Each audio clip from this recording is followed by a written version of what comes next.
Assalamualaikum warahmatullahi wabarakatuh. Halo teman-teman, perkenalkan nama saya Muhammad Satria Dika Agus, NIM saya 125623021. Saya dari Prodi Pendidikan Bahasa Arab. Baik, selamat datang di channel video pembelajaran kali ini. Pernahkah kalian bertanya-tanya bagaimana sebenarnya proses belajar terjadi? Nah, hari ini kita akan membahas teori konstruktivisme, salah satu pendekatan menarik dalam dunia pendidikan. Langsung saja saksikan dengan seksama video ini. Cekidot. Latar belakang sejarah teori konstruktivisme.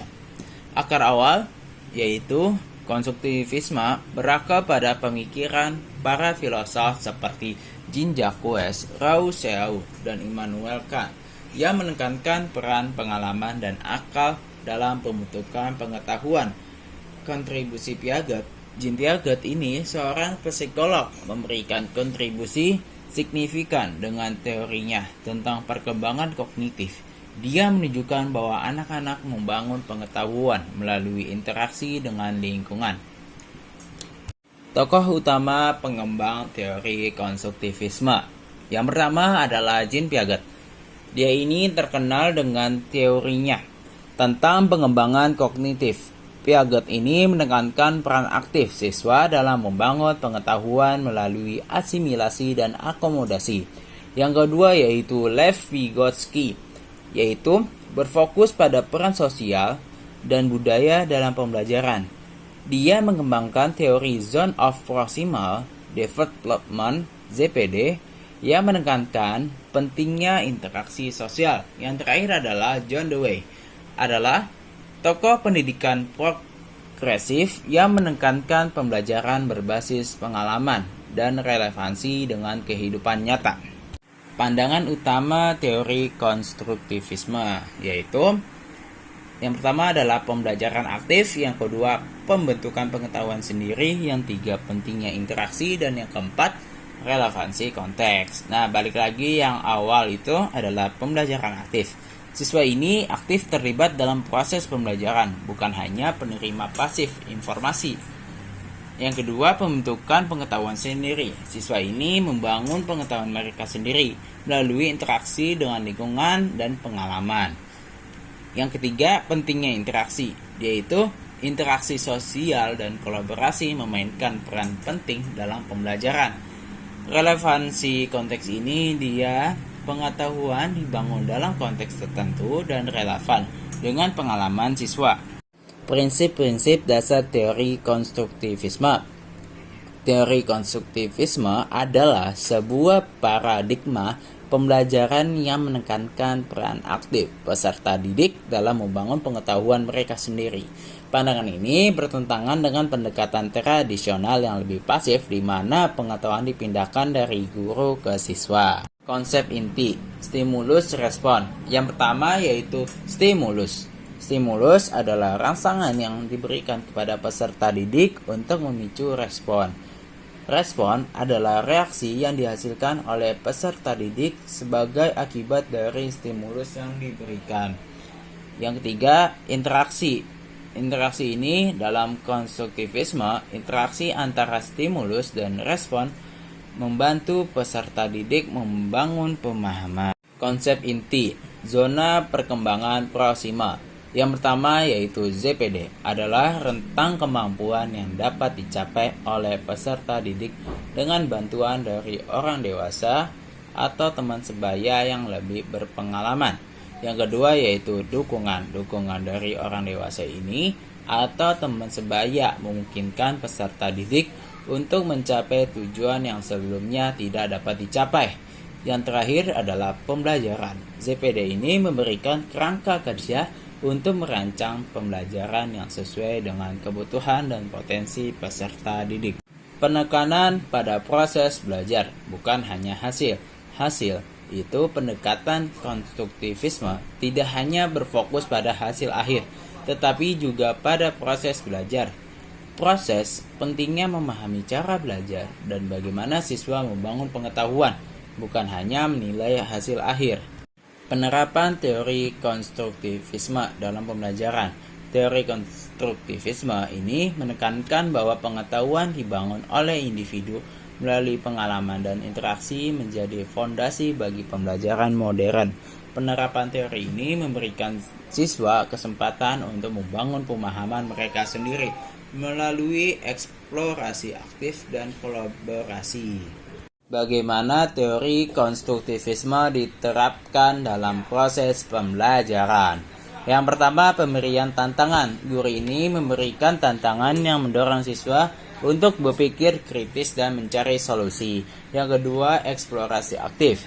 Siswa ini diberi kesempatan untuk mengeksplorasi materi pembelajaran melalui aktivitas dan eksperimen. Yang ketiga, kolaborasi dan diskusi. Siswa ini diajak untuk berkolaborasi dan berdiskusi dengan teman sekelas mereka.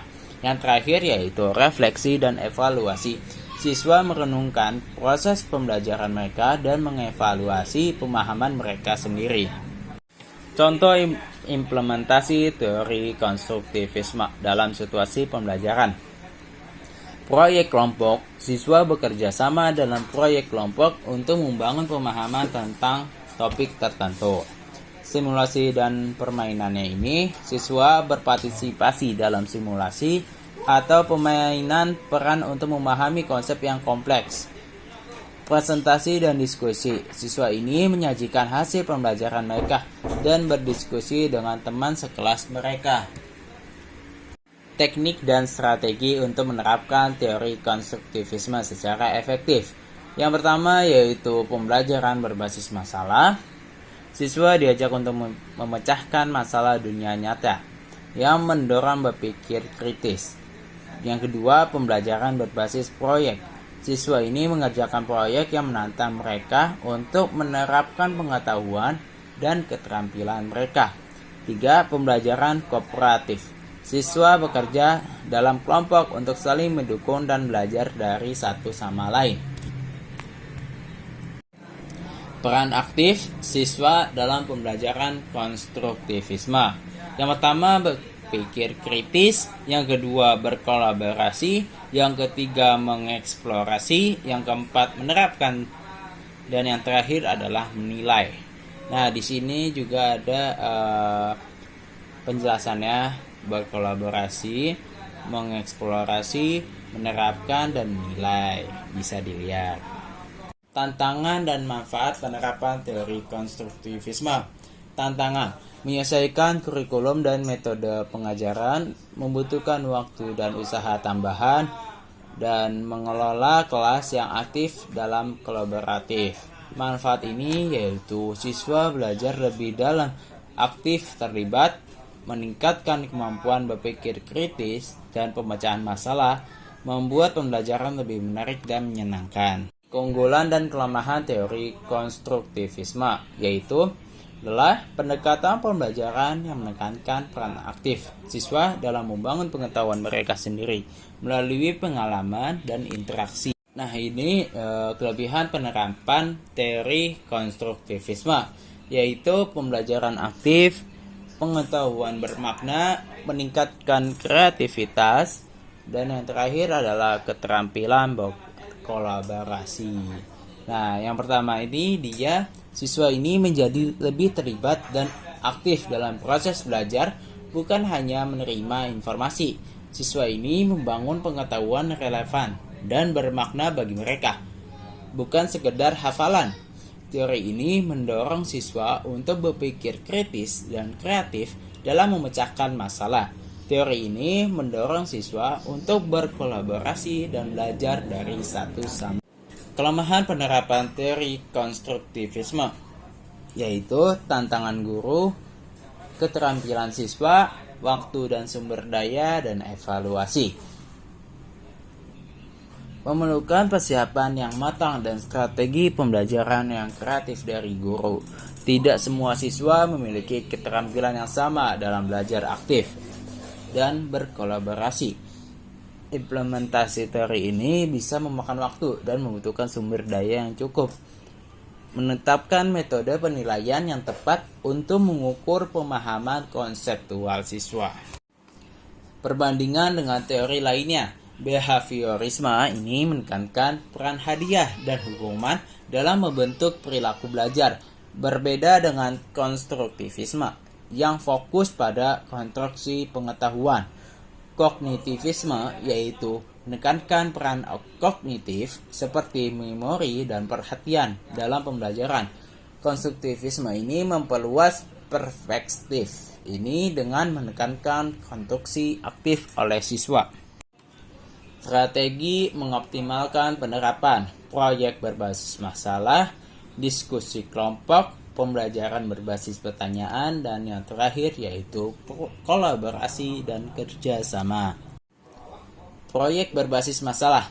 Siswa ini memecahkan masalah nyata dengan menggunakan berbagai keterampilan dan pengetahuan. Diskusi kelompok. Siswa berbagi ide, bertukar pikiran, dan membangun pemahaman bersama. Pembelajaran berbasis pertanyaan ini, siswa diajak untuk mengajukan pertanyaan, mencari jawaban, dan membangun pengetahuan mereka sendiri. Kolaborasi kerjasama ini, siswa belajar bersama-sama dalam kelompok, saling membantu dan mendukung satu sama lain.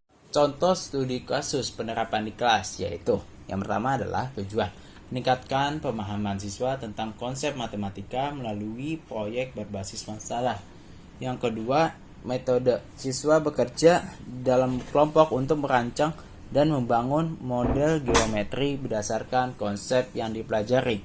Yang ketiga, yaitu hasil. Siswa menunjukkan pemahaman yang lebih dalam dan keterampilan masalah yang lebih baik.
Dan yang terakhir ini adalah kesimpulan dan refleksi. Teori konstruktivisme memiliki potensi besar untuk meningkatkan kualitas pembelajaran. Penerapannya membutuhkan usaha, komitmen, dan adaptasi terhadap konteks pembelajaran.